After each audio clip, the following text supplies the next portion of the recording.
Hello, नमस्कार, आदाब, सत श्री अकाल और सलाम अलैकुम। मैं हूं मोहम्मद अहमद काजमी। लेकर आया हूं मैं आपका पसंदीदा कार्यक्रम नजर दुनिया पर, जो media star world YouTube channel पर उपलब्ध है। इस कार्यक्रम में हम वो अंतर्राष्ट्रीय समाचार लाते हैं जो आप तक नहीं पहुंचते और नहीं पहुंचाए जाते, और उन समाचारों का भी ख्याल रखते हैं जिसका ताल्लुक, जिसका संबंध भारत से भी हो।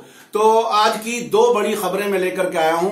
एक पहली खबर है जॉर्डन इजराइल से संबंधित, और दूसरी है खाशोगी की हत्या से संबंधित। उसमें अब क्या हुआ ये आपको मैं बताऊंगा।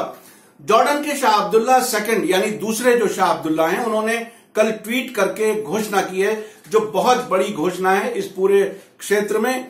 घोषणा यह है कि इजराइल को जो लीज पर दी गई 405 एकड़ जमीन है, जो 1994 में एक संधि के अंतर्गत दी गई थी, वो वापस लेना चाह रहे हैं। उन्होंने कहा कि अब ये संधि और नहीं बढ़ाई जाएगी। ये अल बुकरा और जॉर्डन और यरमुक नदियों के मिलन स्थल पर अल गमर जगह है। ये दो जगहें हैं जो जॉर्डन की अपनी टेरिटरी है, लेकिन इजराइल को एक एग्रीमेंट के तहत दी गई है। ये एग्रीमेंट 1994 में उस समय के जो शाह थे, शाह हुसैन जॉर्डन के, उनके और इजराइल के प्रधानमंत्री यित्ज़ाक राबिन के बीच हुई थी।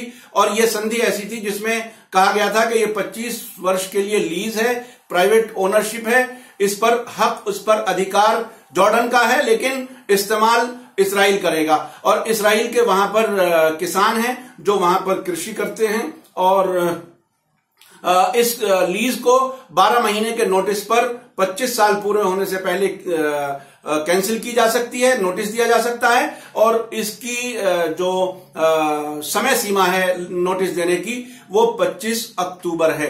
तो इस 25 अक्टूबर से उन्होंने पहले ही उन्होंने इसकी घोषणा कर दी है कि ये संधि हम आगे नहीं बढ़ा सकते। उधर इस्राएल के एक बड़े समाचार पत्र हारेट्स ने उस क्षेत्र में जाकर के, उनके रिपोर्टर्स ने खबर लिखी है, उसमें बताया है कि वहां के जो किसान हैं वो ये कह रहे हैं कि ये हमारे लिए एक तरह की आर्थिक फांसी होगी, यानी इकोनॉमिक डेथ सेंटेंस होगा। ये देखिए, दूसरे की जमीन को इस्तेमाल करके वो अपना एक तरह से हक जाहिर करने की कोशिश कर रहे हैं। इस सिलसिले में इजराइल के जो इस वक्त प्राइम मिनिस्टर हैं नेतन्याहू, वो जॉर्डन की यात्रा करने वाले हैं। शायद उन्हें अभी भी आशा है कि ये संधि और आगे बढ़ जाएगी, लेकिन खुद हारेट्स अखबार ने बताया है, कुछ विशेषज्ञों को कोट करके, कि उनका कहना है कि ये शाह अब्दुल्ला की सिर्फ घोषणा नहीं है और ये इस फैसले को नहीं बदलेंगे। इस फैसले के बाद जॉर्डन के जो एक्टिविस्ट और जो अपने आप को इजराइल के चंगुल से आजाद, चंगुल में इसलिए कह रहा हूं कि कहने के लिए वो अलग देश जरूर है, लेकिन बहुत सी चीजों में, सिक्योरिटी में और दूसरे इश्यूज में इजराइल का वहां बहुत ज्यादा एक तरह से इन्वॉल्वमेंट है। तो वो ये चाहते थे, अब से पहले उन्होंने प्रोटेस्ट भी किए थे कि यहां इजराइल का कोई कब्जा ना हो उनकी जमीन पर। अब ये संधि समाप्त होने के बाद वो बहुत खुश हैं कि ये संधि समाप्त हो रही है। और इसमें खास तौर पे मैं बता दूं, जब 2011-12 में, उस जमाने में टूनीशिया, लीबिया, मिस्र, वहां की सरकारें बदल रही थी, तो उस समय जॉर्डन में भी इजराइल के साथ जो पीस ट्रीटी है उसको खत्म करने की मांग उठाई जा रही थी। तो अब ऐसा लगता है कि ये संधि आगे नहीं बढ़ पाएगी। अब मैं चलता हूं दूसरी खबर पर। दूसरी खबर है सऊदी अरब के पत्रकार जमाल खाशोगी की हत्या के बारे में कुछ नए फैक्ट्स सामने आ रहे हैं। मैं आपको बता दूं कि आज मंगलवार को तुर्की के राष्ट्रपति रजब तैयब अर्दगान संसद में एक वक्तव्य देने वाले हैं, जिसमें वो ये बताएंगे कि इस जांच में हमें क्या क्या सबूत मिले हैं खाशोगी की हत्या के।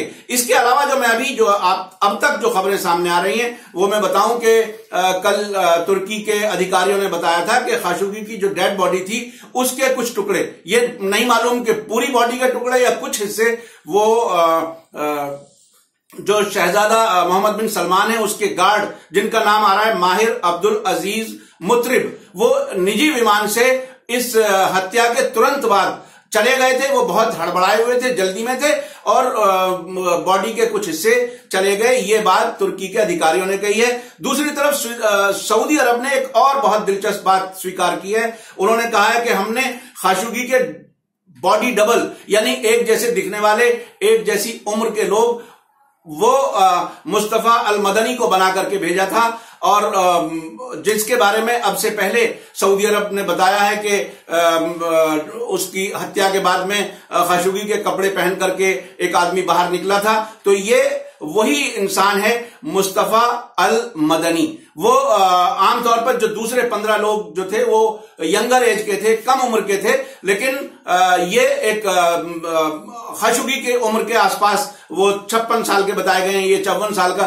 तो ये दिखाने के लिए, एक तरह से धोखा देने के लिए कि तुर्की की जो पुलिस बाद में छानबीन करेगी तो उसको ये मालूम होना चाहिए और ये कैमरे में आ जाए कि खाशोगी बाहर निकले हैं। तो ये इससे परत दर परत पता चल रहा है कि कितनी प्लानिंग थी और किस तरह से मिसलीड करना था तुर्की के पुलिस को और इन्वेस्टिगेटर्स को। और यह भी मालूम हो गया कि ये खुद अल मुतरिब जो एमबीएस का सुरक्षा कर्मी है वो, और ये दूसरा मुस्तफा अल मदनी जो वो भी बहुत नजदीक बताया जाता है, वो इसमें इन्वॉल्व थे। ये कहना अब बहुत मुश्किल है सऊदी अरब के लिए कि एमबीएस इसके बारे में नहीं जानते थे। लेकिन एक और खबर सामने आई है कि आज ही मैंने देखा, जो इस्तांबुल से छपने वाला एक बड़ा अखबार है अल सबा, उसने खबर छापी है कि एक वैन जो सऊदी अरब के दूतावास की थी वो एक निजी पार्किंग में खड़ी पाई गई है। और ये वही वैन हो सकती है जिसमें डेड बॉडी वहां से निकाली गई थी। वहां सऊदी अरब के विदेश मंत्री आदिल अल जुबैर कह चुके हैं कि हत्या करने के बाद एक कालीन में लपेट करके उसकी डेड बॉडी को वैन में रख करके जो स्थानीय सहायक था तुर्की शहरी, उसको दे दी गई थी और हमें नहीं मालूम कि उसकी डेड बॉडी अब कहां है। और इसके साथ एक और खबर आई है, वो ये है कि खाशोगी की जो मित्र हैं वो उनको सुरक्षा दी गई है। सुरक्षा 24 घंटे दी गई है ताकि ये पता चल सके कि उनको एक बड़ा खतरा उन्हें महसूस हो रहा है, खुद तुर्की के लोगों को, तुर्की की सरकार को, कि ये एक गवाह के तौर पर, मेजर गवाह, बड़ी गवाह, अहम गवाह हैं, जो उनकी होने वाली पत्नी थी, उनकी महिला मित्र, जिनका नाम हेटिस चंगेज बताया जा रहा है, उनको 24 घंटे की सिक्योरिटी दी गई है। अब बहुत दिलचस्प बात एक आ रही है। अमेरिका के राष्ट्रपति डोनाल्ड ट्रंप अब भी ये कह रहे हैं कि ये साजिश जो थी, कत्ल की साजिश जो थी, वो फेल हो गई और ये बहुत ही फुलिश एंड स्टूपिड, यानी बेवकूफी का काम सऊदी अरब ने किया है। लेकिन साथ साथ वो ये कह रहे हैं कि मुझे नहीं लगता कि इस हत्या में शाह सलमान और उनके बेटे क्राउन प्रिंस मोहम्मद बिन सलमान को इस बारे में मालूम था और वो इसमें लिप्त थे। लेकिन अगर फिर उसके बाद वो अपनी बात को बदल के कहते हैं कि अगर वो लिप्त पाए गए तो मुझे बहुत बुरा लगेगा। बस इतना कहा है, बहुत बुरा लगेगा। उसके बाद जो बात कही है वो ये कि कुछ भी हो, कैसा भी हो, सऊदी अरब ने कुछ भी किया हो, लेकिन हम अपना जो 110 अरब डॉलर का रक्षा सौदा है, हम उसे समाप्त नहीं करेंगे, उसमें हम आगे बढ़ेंगे। अब एक और कनाडा ने एक मुश्किल पैदा कर दी है अमेरिका के लिए। कनाडा के जो प्राइम मिनिस्टर हैं ट्रूडेव, उन्होंने कल घोषणा कर दी है कि सऊदी अरब के साथ जो हमारा अरबों डॉलर का रक्षा सौदा था, हम उसको समाप्त कर रहे हैं और हम अब आगे नहीं बढ़ सकते चूंकि उन्होंने खाशोगी का कत्ल किया है। लेकिन एक बात जो ट्रंप ने और कही है वो समझने की है, बहुत महत्वपूर्ण है। मैं इसको स्लो में इसलिए बता रहा हूं कि उन्होंने कहा था कि हमारे महान लोग, हमारे इंटेलिजेंस के लोग, उन्होंने इस तरह से कहा, तुर्की और सऊदी अरब दोनों जगह गए हुए हैं। और कल आज ही रॉयटर्स ने और कल तुर्की की न्यूज एजेंसी अनादोलू ने एक खबर छापी है, वो ये कहा है कि जो CIA की डायरेक्टर हैं गिना चेरी हस्पेल, वो मंडे में तुर्की में थी। तो ये क्या समझाने गई हैं? दोनों तरफ एक तरह से इस हत्या को इस पर पर्दा डालने की कोशिश होगी या इस घटना को हल्का करने की कोशिश होगी।